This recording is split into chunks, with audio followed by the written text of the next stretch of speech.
Hello. Hey, Teo. Thank you very much. So Tripp and Michael are going to be joining us. And maybe, well, this is a good time for me to give kind of an introduction to what's going on. I was just trying to find the ADL statement. So what happened was at the inauguration, here, I'll share this tab instead. Elon Musk made a gesture twice, which some people could have interpreted as, and I think wrongly interpreted, as being a Nazi salute. Now, there's been an argument over this since the inauguration, and I was very happy that the ADL came out with this statement, which is a perfectly reasonable statement, I think, which, thank God, we live in an age where the ADL can make reasonable statements. This is a delicate moment. It's a new day, and yet so many are on edge. Our politics are inflamed, and social media only adds to the anxiety. It seems that Elon Musk made an awkward gesture in a moment of enthusiasm, not a Nazi salute. But again, we appreciate that people are on edge. In this moment, all sides should give one another a bit of grace, perhaps even the benefit of the doubt, and take a breath. This is a new beginning. Let's hope for healing and work together toward unity in the months and years ahead. Now, there are three different interpretations people have had, and I've been like this discussion. The estuary meeting we had on Tuesday here was we ended up discussing this at length, right? And I have to say, within the Jewish community, this was very disturbing, at least to some people, because one of the interpretations. Eamon says, wow, the ADL gave him the pass. Yeah, look, I mean, even the ADL realizes being ridiculous is being ridiculous. And I agree with McMo. My take was that Elon is too autistic and weird for anyone to reliably know what he was trying to do, was doing or trying to do. Now, the three possible interpretations, I believe, are: one, he was unironically, deliberately signaling his love for Nazis, which, believe it or not, some people have been trying to pass off as real, and I think that's ridiculous. The more likely, like Big Mo, I think maybe he made some sort of awkward gesture. I thought it was ridiculous for anybody to, and there, ever since, all over Twitter, people have been putting up pictures of everyone. Anytime somebody's hands like that, oh, that must be a Nazi gesture, right? And it's like, no, let's not be crazy like that. Now, there is an interpretation which. My response to this interpretation was, oh, he was deliberately trolling, and they got caught up in the troll. Now, first of all, if he was deliberately trolling, the best reaction to that is to ignore the troll. First. Second, especially a black Anglican priest. Yeah, we got him, boys. The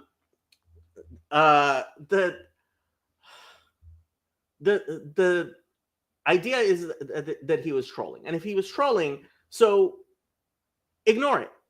That's what you generally should do to a troll, right? But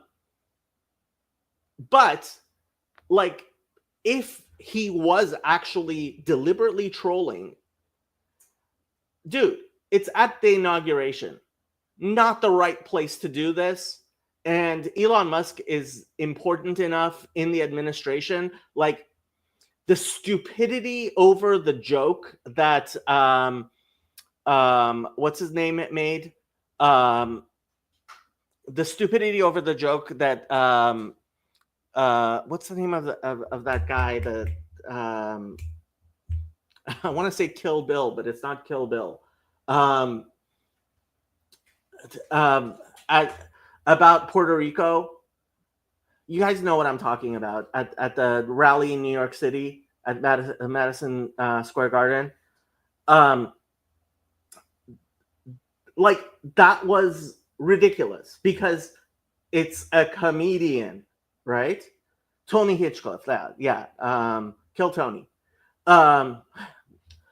Like, there's a time and a place for things, right?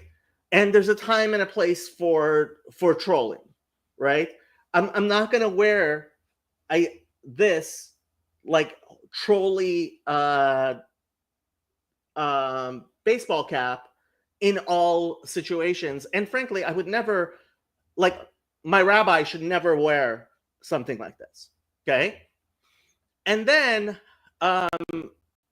Calvin Robinson decides to do this. This I see as the last stand for the West. This is the last stand for Christendom. It's make or break time. The whole of the old world is crumbling. Every country in Europe is embracing death. America, as far as I could see, is the only country fighting for life. And that's down to you guys. So God bless all of you for what you're doing. Please keep doing it. I hope that I can encourage you. And my heart goes out to you. God bless. And I mean, Tripp's here, so I'll try to keep this short. But here's the statement that his own denomination put out. A statement on Calvin Robinson. This is on AnglicanCatholic.org. At approximately 3 p.m. today, 1:29, members of the College of Bishops of the ACC were made aware of a post made on X showing the end of a speech made by Calvin Robinson at the National Pro-Life Summit in Washington, D.C. In it, he closed his comments with a gesture that may have been many have interpreted as a pro-Nazi salute. While we cannot say that was what was in Mr. Robinson's heart when he did this, his action appears to have been an attempt to curry favor with certain elements of the American political right by provoking its opposition. Mr. Robinson has had been warned that online trolling and other such actions, whether in service of the left or right, are incompatible with a priestly vocation, and was told to desist. Clearly, he has not, and as such, his license in this church has been revoked. He is no longer serving as a priest in the ACC. Furthermore, we understand that this is not just an administrative matter. The Holocaust was an episode of unspeakable horror enacted by a regime of evil men. We condemn Nazi ideology and anti-Semitism in all its forms, and we believe that those who mimic the Nazi salute, even as a joke or an attempt to troll their opponents, trivialize the horror of the Holocaust and diminish the sacrifice of those who fought against its perpetrators. Such actions are harmful, divisive, and contrary to the tenets of Christian charity. Finally, we pray that God will give us grace to lay aside our unhappy divisions, and we commend our nation and ourselves to his almighty protection. And then I was very, very surprised last night when Bethel started criticizing them for defrocking him. And then I was even more surprised when Tripp started defending Bethel in that.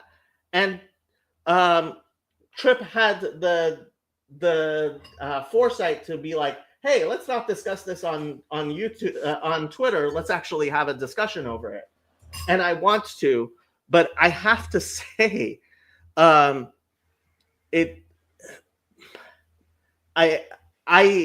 like, for me, this has really hit home with what has been going on in TLC in general, which I think is TLC has started becoming inhospitable to Jews. I really do. Okay. And B, I think Protestants just generally don't have the depth of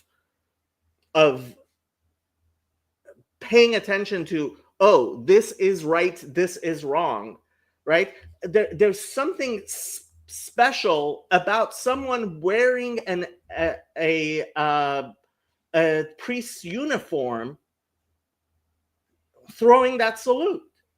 And it cannot be treated the same way as just anybody trolling at any other time. Yet it seems neither you nor Bethel make that distinction. No, I mean, so like let's take a step back, like because we're both coming from this with a different background, obviously. So like your background, I mean, we've talked for a while. Obviously you're Jew. Are you an Orthodox Jew? Like what like I am a not observant Orthodox Jew. Okay. Okay. Yeah. And are you from Iran? Or Lebanese? Okay. No, I was born in Iran. Yeah. Okay.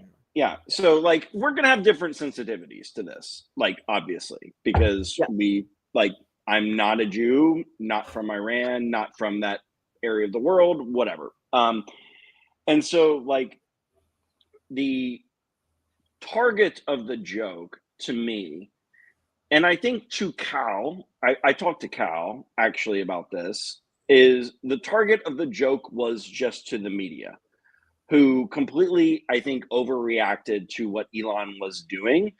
And really that was it. And to someone like you, I think that you're going to see it as being like mocking or making light of a gesture that has like really a lot of significance.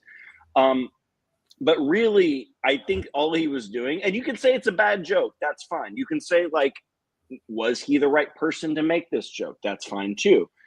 It's very clear though that he wasn't actually making a Nazi salute, which is my issue with it. Is no. See, he very clearly was making a Nazi salute. I don't think that he was. Unlike Elon, it's not like he was caught making an awkward gesture. He deliberately made the gesture in order to get people riled up. But this is where I think that this is where I think our disagreement is. I think that what he was doing was just repeating Elon's gestures in an effort to make fun of the media. That's all I think he was doing.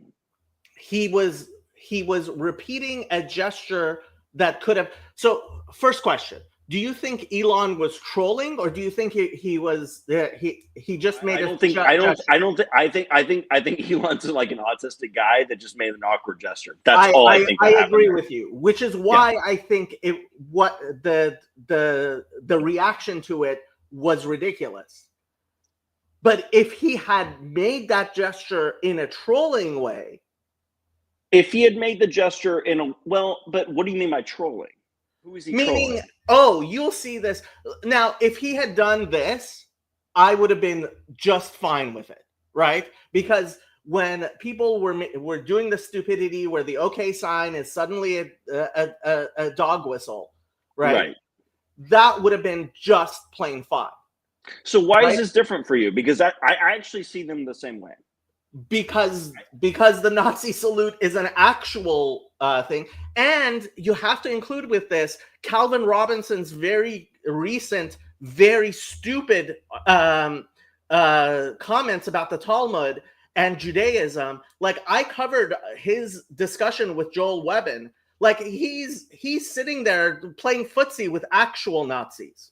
No, and so this is where like you, me, Bethel are in agreement. We think that we do not like that guy. Like, that's not something that we are supportive of. I think that was a very foolish conversation, and I understand why what he did would be seen kind of through the lens of having had that conversation before.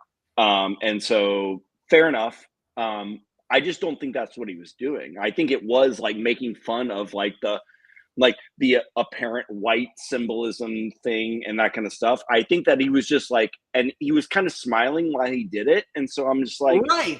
So he was deliberately trolling, and he was using a Nazi salute to troll in front of an audience that started cheering because they understood who he was trolling. It wasn't Jewish people. I don't think I think you are not paying enough attention to what's going on online with the popularity of the anti-Semites. No. I mean, I am. But you mentioned earlier in TLC that you think that there's like a large like anti-Jewish thing going on. Can you? Okay. Let me just be 100% clear over and over again. I am not in no way saying that you or Bethel or right. any of the major players in TLC are anti-Semitic. What I have said repeatedly is when I point out anti-Semitism, actual anti-Semitism, yes, I'm talking about you, Food Truck Emily. People in TLC have not taken that seriously at all. And there has always and you're viewing well, no, that's good. Like, let's talk about that. So and I think that like probably what's happening is you're viewing this through that lens of this is becoming an increasingly normative thing that's okay. And I have a problem with that. That's fine. Look, like, so I want to learn more. Like, talk to me about that. Like, what have you seen? So, like what's okay. Yeah. Like back in the day, on BOM, it was kind of my job, and Joey knew I did it. I would provoke people who I could tell were actual anti-Semites. I would provoke them to start on an anti-Semitic tirade, and then they would get banned off BOM, right? Because look, I've been doing this for over 20 years. I put up my first website on online anti-Semitism in 1996, right?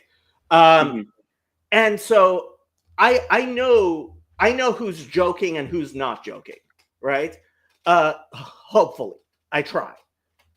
And that was a kind of tacit agreement we had, right?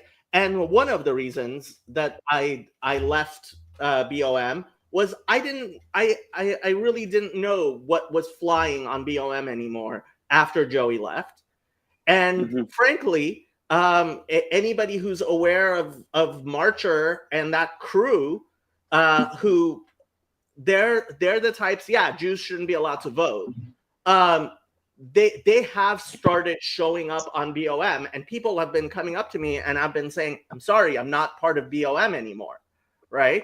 So yes, TLC, I definitely do feel is being infected. And Michael made a great video, although I have to say, again, people may have misunderstood. I don't think Mark Parker is in any way anti-Semitic, not any more than Christians generally end up being because of anti-Judaism within Christianity, but that's beside the point. Yeah. But there is a sensitivity to what's going on, which is an absolute rise in anti-Semitism within Christian circles.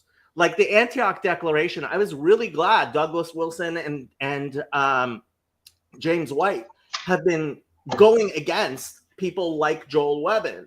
And Calvin Robinson has thrown his stock in with the Joel Webbinites, right? Yeah, and I'm not going to deny that. I'm not going to deny he should not have gone on that website. I will say that I spoke to Cal specifically on this. That wasn't what he was trying to do. Now, whether or not you have larger views on the other things, I think is different. But I am more interested because I actually agree with you that I'm seeing like a rise on the right of a lot of anti-Semitic stuff that's becoming more vocalized. And I'm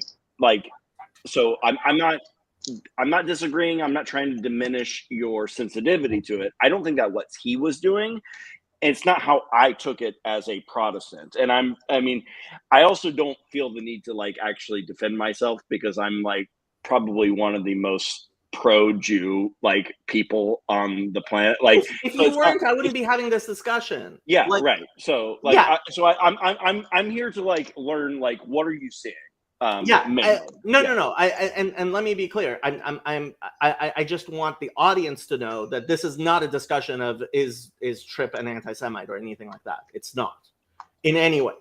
No, but especially, I mean, to do it in a completely separate context. He was speaking at a pro-life thing, right? And this is one of the things. The Orthodox Jewish community has voted for Trump, which is kind of sort of new. The Jewish community, at least the Orthodox Jewish community, is moving into more alignment with American conservatives and Right. with Christians in general, right? But at the same time, we see these things, and so I did a whole video on Calvin Robinson and Joel Webbin's discussion, and Calvin Robinson decided, well, I asked ChatGPT what the Talmud says about Jesus, and my response was, hey, let me ask ChatGPT what it was actually Grok what the Gospel of John says about the Jews, and we'll compare, you know. So like this guy, he's definitely been edging on the line, and I agree. And now he's completely stepped over it, and I was very glad, and frankly, everybody on my server pretty much was very glad when we saw he was defrocked.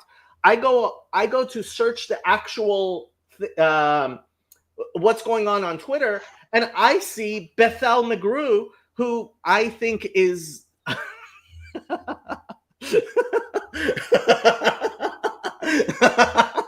okay, that's hilarious. Gideon says Calvin Robinson has I saw that. Yeah, he is. He doesn't last long in any denomination. That's true. Yeah, but the 109 number is it's become an internet meme. Jews have been kicked out of 109 countries. Yeah. But like, and I saw Bethel, and frankly, I apologize because I immediately responded publicly rather than DMing her. But then this morning I wake up and you're defending it, and it's like, Tripp, like I don't see how people don't see that as at least as a priest wearing a collar, and I have to put this on Protestantism. It's like Protestants don't think a priest wearing a collar has to act differently than somebody who doesn't wear a collar. Okay. Which is weird to me. You're representing the church. No, I mean, you definitely represent something within an institutional, like that is a position of representing a bigger body than yourself. And I think that, broadly speaking, well, anybody understands that. Like, even in low church, evangelicalism, if you're a minister on a staff of a church or whatever, your life is supposed to be have integrity that is consistent in your actions outside of the four walls. You don't get to have the same work stays at work attitude as I do, in construction or something like that. So yeah, I mean, I think there is obviously something foolish to the whole thing. Even if it's doing it more as a meme joke than a specifically anti-Semitic thing or anything like that. I mean, part of my whole reason for going down that whole like boomerality rabbit trail is because I saw like younger people who are like, okay, so Doug Wilson is saying like, hey, we need to like watch out for some of this anti-Semitism, and the younger generations is sort of like, whatever, boomer, like we're gonna like and it's just so hard whenever you get anything into this level of memes and jokes to know who is appreciating it for like the humor level and who is actually like imbibing the deeper spirit behind those sentiments or whatever. And I mean, the boomers messed up big time in the way that they made these topics so like unquestionable that no one ever got to explore them. But like, there's definitely a lot of backlash in the wrong direction.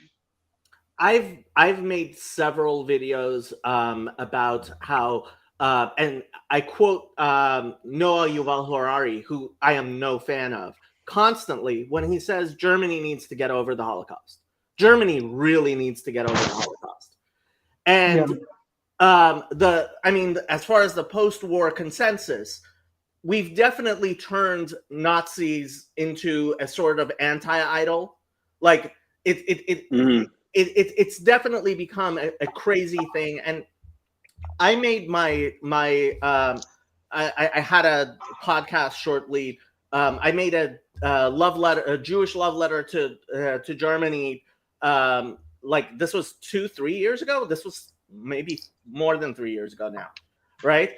Where I was like, okay, we need to stop turning Hitler into God or anti-God or however, right? And I understand that, and I expected this sort of backlash to that type of thing, right? It's funny, but they're using a term in German for collective guilt that Jung, in an essay, coined in 1945, saying, "Yeah, this is a psychological problem that the Germans are going to have with collective guilt," right? So all of that, I'm very sensitive to that, and I don't want like you guys, I'm sure both remember that pug that the guy had taught his pug to Zig Heil in Scotland. Yeah, it was like Tommy Robertson. Yeah. No, it was Count Dankula. Anyway. Yeah, you're right. Yeah. And that was absolutely ridiculous that he got fined, right? Absolutely ridiculous that he got fined. But now we're going further and further and further, and there are people who are actual anti-Semites, right? And let's face it, I mean, even Doug Wilson, in his perfect world, synagogues will be illegal. Like, he said that. Did he say that? I don't think I ever heard that.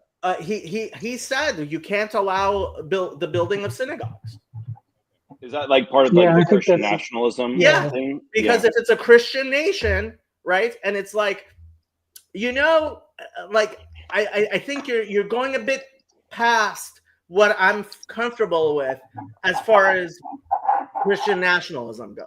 Yeah. And it's a crazy idea because he'll have a much harder time getting rid of the Catholic churches and the Baptist churches than he will the synagogues. And let me tell you, by the time it gets to outlawing the synagogues, he's going to have to have more to worry about with the Catholic churches and the Baptist churches than he is with synagogues.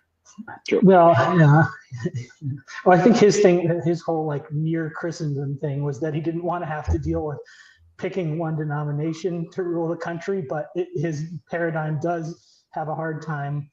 He have a hard time keeping the synagogues in and not like embracing full-blown pluralism. So, but maybe it's just you overlook the Jewish house churches under Doug Wilson's system. I don't know. Look, I'll say it again. Jesus and Paul went to synagogues, so I don't know what Doug Wilson thinks he's doing. Yeah, and so like I guess like to get back to kind of what our original argument was on Twitter, and to see whether or not we actually have an argument, because this is not a joke that I would have made. I would have advised him to not make this joke. I think that like having talked to him, the intended butt of the joke was the media, not anything else, and not some like secret symbol. Whether or not you think it's funny or whether or not you think that should be something that a priest should be done, I think it's fair. It's something I would have advised him to not do.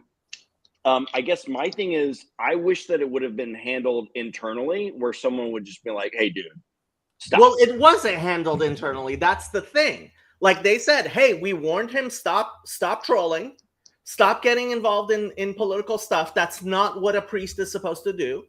And then he went and did it again. Yeah, I know, and at the same time, they hired a celebrity pastor. And you know what? I think they should have had a little bit more prudence. If they did not have the tolerance for that kind of smoke, Calvin Robinson is not the guy. Okay, well, you know what? Now they've learned their lesson. But yeah. But for people to say that, both you and Bethel were very condemnatory of them for distancing. I don't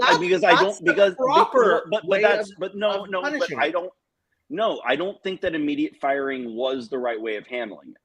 That's my problem. It's okay.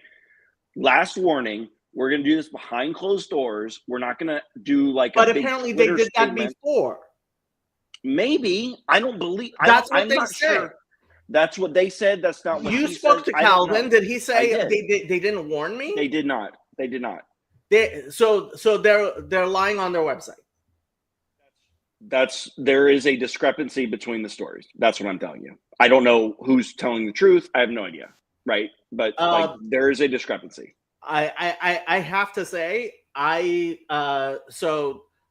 this is what's on their website. Mr. Robinson had been warned that online trolling and other such actions, whether in service of the left or right, are incompatible with a priestly vocation, and was told to desist. Now, frankly, he can sue them for defamation if he wants to. You guys weren't seeing where I was highlighting it. This is on their website, right? Right. This is AnglicanCatholic.org. Here, I'll put the link in the chat. I certainly do agree that they it's not a immediately fired, no warning offense. I don't think. Although at the same time, I would have been fine even if they had gone that far, because we're not talking about being fined by the government. We're talking about a church saying, sure, we don't want our priests throwing Roman salutes in any situation. Yeah, and that would be fine. And if he was specifically warned, you should not be doing that. Even as a joke, even to make fun of the media, then he should be disciplined. My thing would be, as an Anglican and those kind of things, what I would have liked is for him to sit in the back seats and take his lumps. And if there was something more specific that this was obviously across the line that they had made clear to them, that's a different thing. But that's not what I'm seeing. And I also I just don't think that that's what he was intending. I think he was just making a joke. You can think it's a bad joke. He was making a joke, but it was a bad joke. He should have known was a bad joke in a completely in a context that he should have known. Him as a priest, it was just not the guy. He does this over and over again. And you're right. I don't think they should have ever hired him.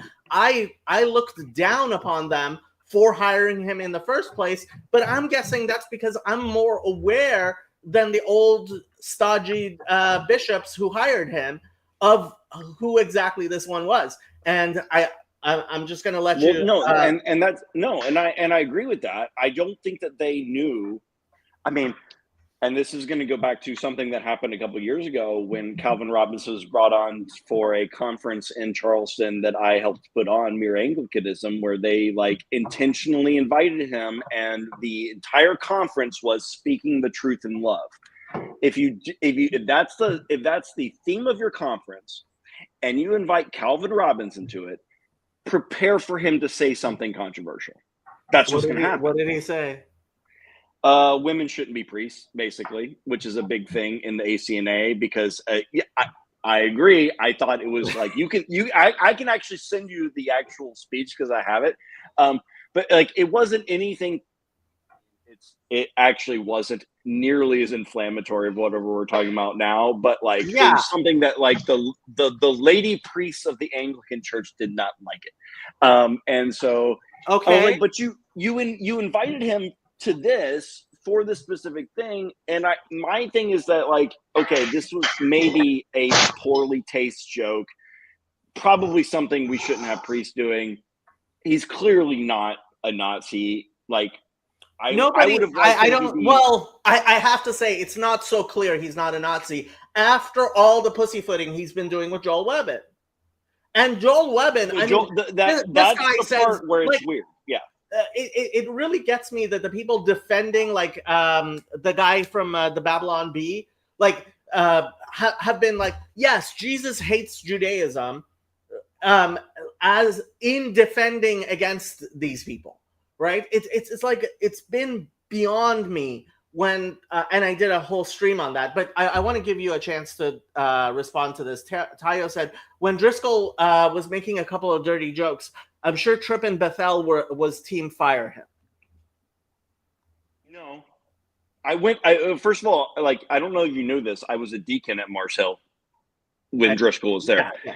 So like, no, I wasn't team fire him. I was team discipline him. And like, he needs to be under the control. Like he needs to be not under the control, but he needs to be under the discipline of the larger church. So I wasn't team fire him immediately just because he's making dirty jokes. I was team, this is probably not right.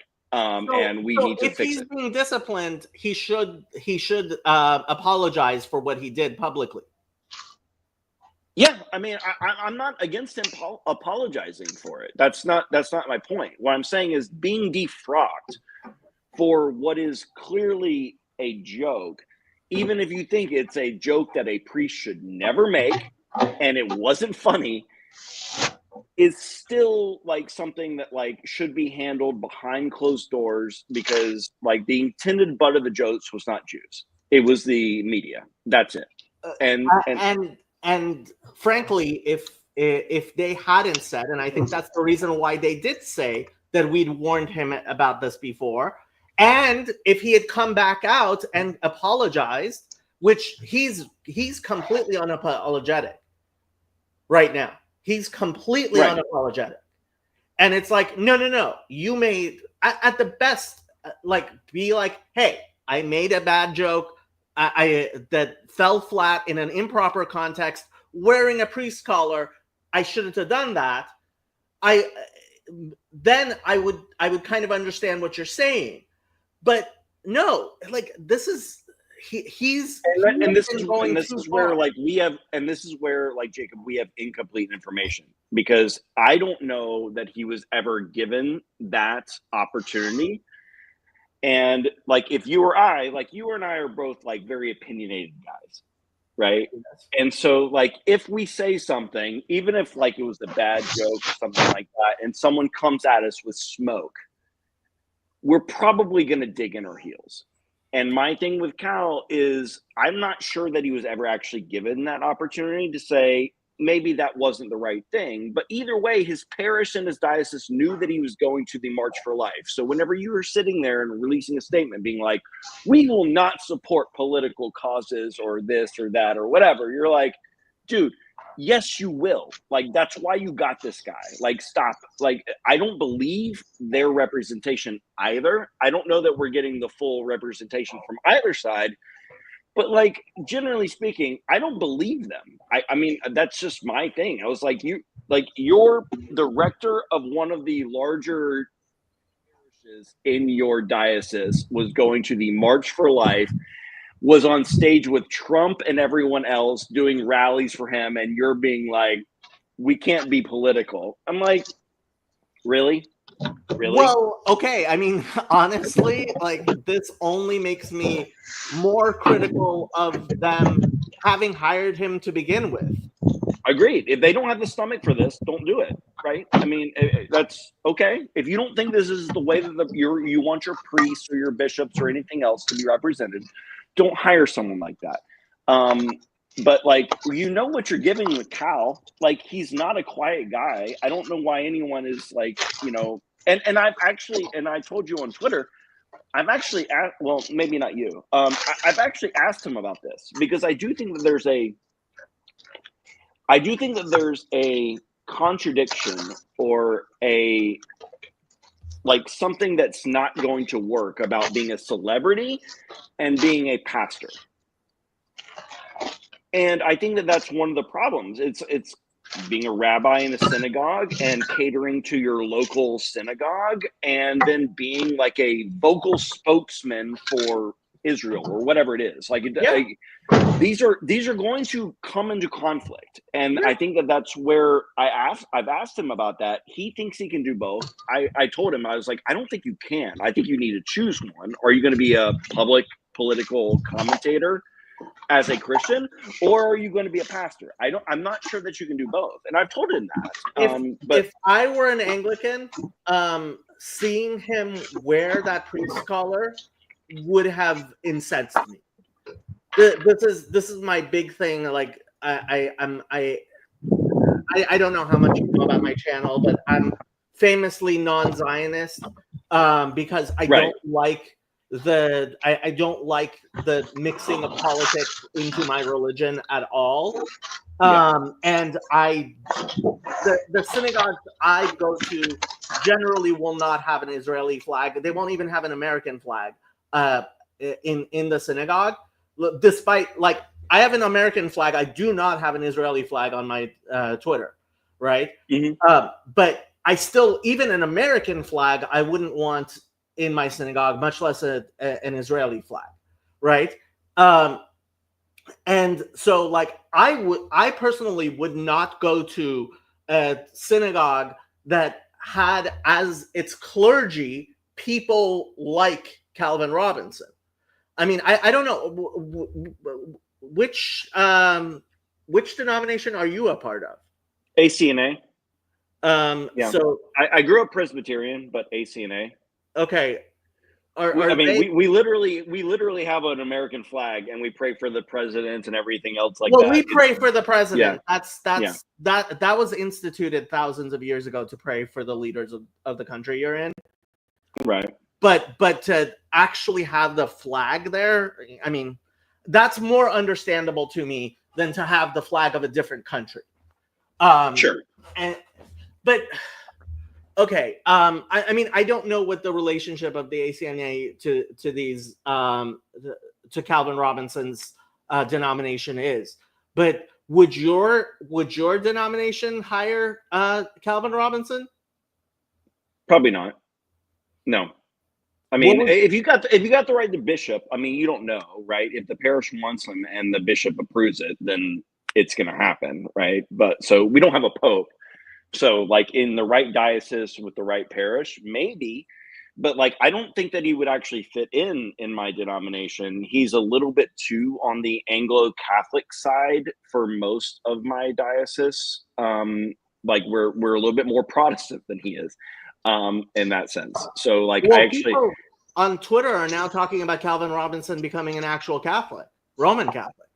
Right. No, I mean, that's been a conversation for a while with Calvin, is that he is very, like, Catholic in a lot of ways. And so he doesn't fit in with a lot of Protestants, especially Reformed Protestants, which is, I mean, he had a big blow up with the Reform Bros a long time ago because of this. Like, he does not see things the same way as they do, and so the ACNA, the denomination that I'm a part of, is you're gonna have some evangelicals, you're gonna have some more Anglo-Catholic types, but, like, it's a mix. It's not something that's, like, uniform across the thing. And so he is definitely more on the Catholic side than he is on the evangelical side or the Protestant side, as far as I'm concerned. Yeah, James White has really been hitting him on the Mariology a lot.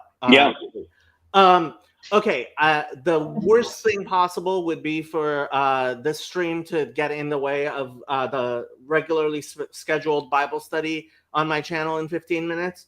So I am not going to allow that. Michael, was there things you wanted to say?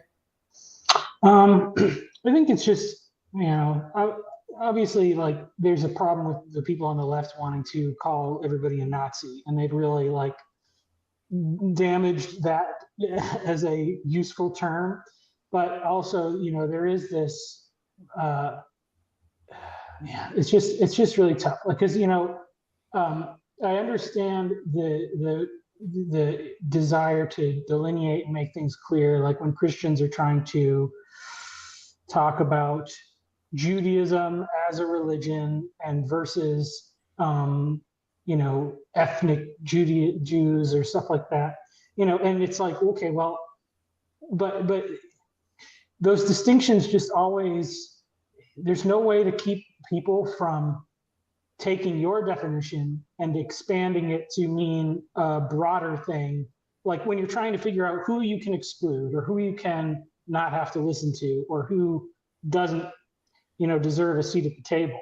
And so, like, my children are Christian, but ethnically they have Jewish heritage. And it's like, it's not inconceivable that somebody can look at them as other just for that. Like, these boundaries are just very slippery. And I think that in some ways, like, well, now even the people are criticizing like dispensationalists for like liking Jews too much. I'm almost like, I'm kind of going back in that camp, especially, because like kind of with my, with my family situation, it's like, it's messy, but you have to get, like, there's something to erring on the side of grace, I guess you should say. And that's the thing, is that,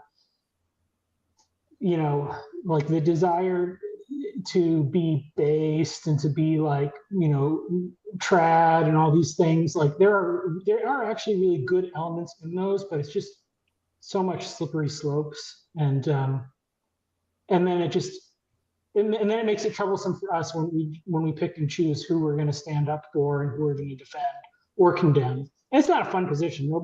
Nobody likes being in that position, but it would be better if people had more wisdom to start with.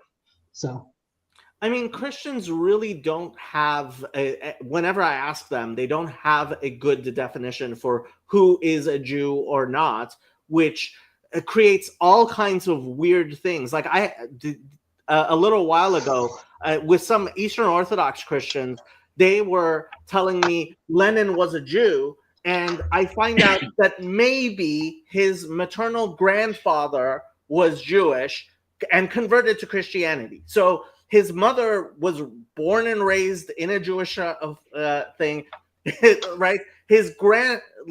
Apparently his great grandfather converted to Christianity, right? And so, as far as we're concerned, not Jewish, right?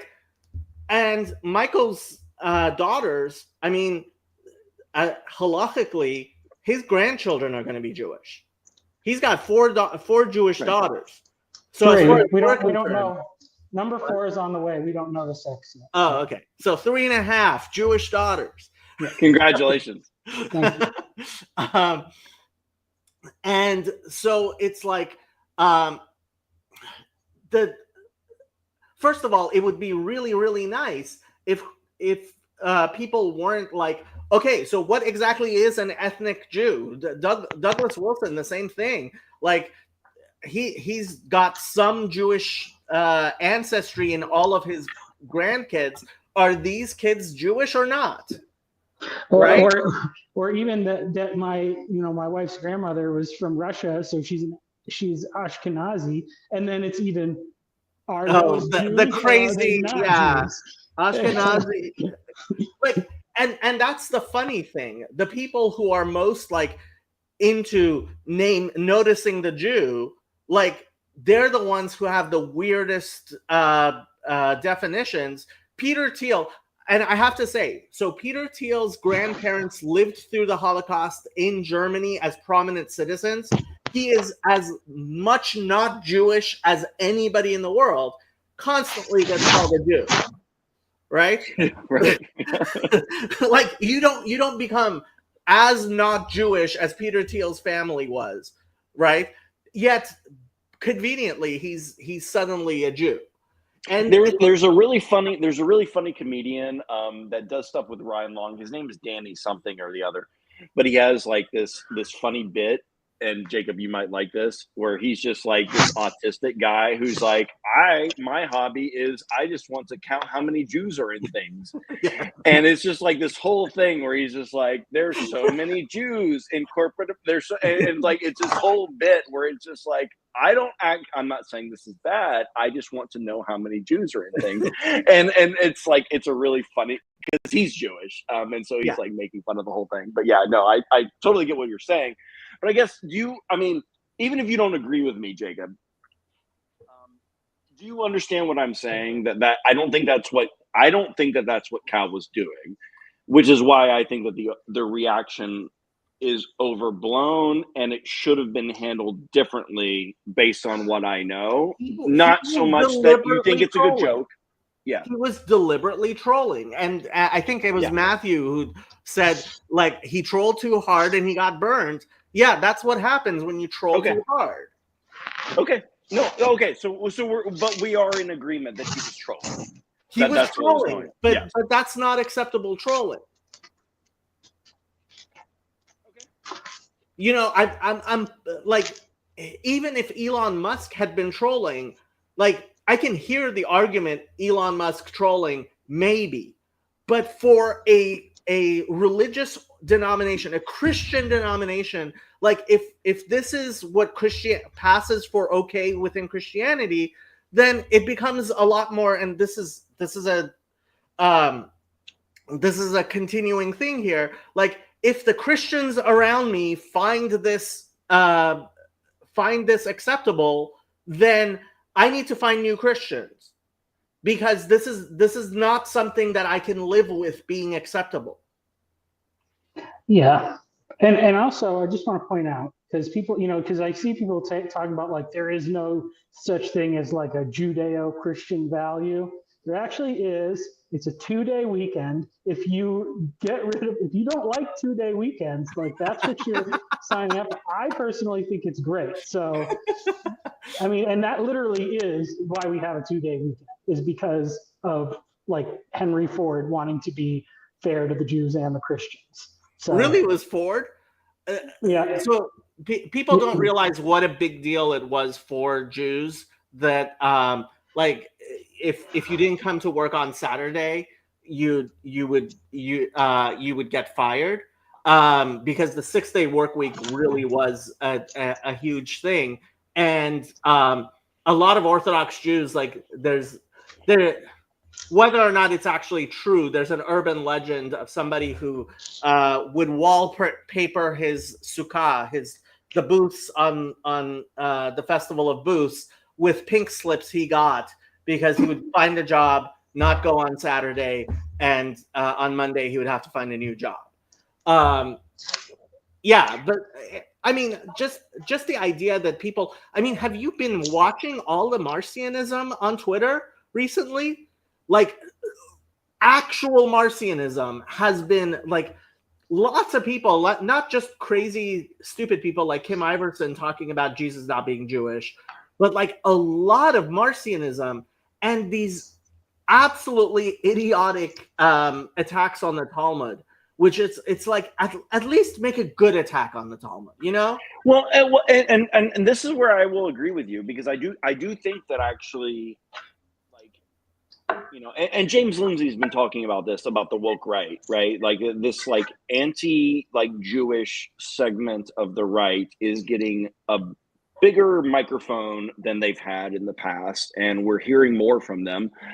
I'm going to reiterate, I don't think that's what Cal was doing, but I understand the sensitivity about, like, hey, don't even do anything that remotely touches this area, because it's not helpful. But I agree with you, and so I'm wondering, like, have you gotten specific hatred or anything else like that, Jacob? or anything else like that? Well, that's just a given. I mean, when you're a Jew on the internet, like no, I know, but like more than usual in the last say year or something.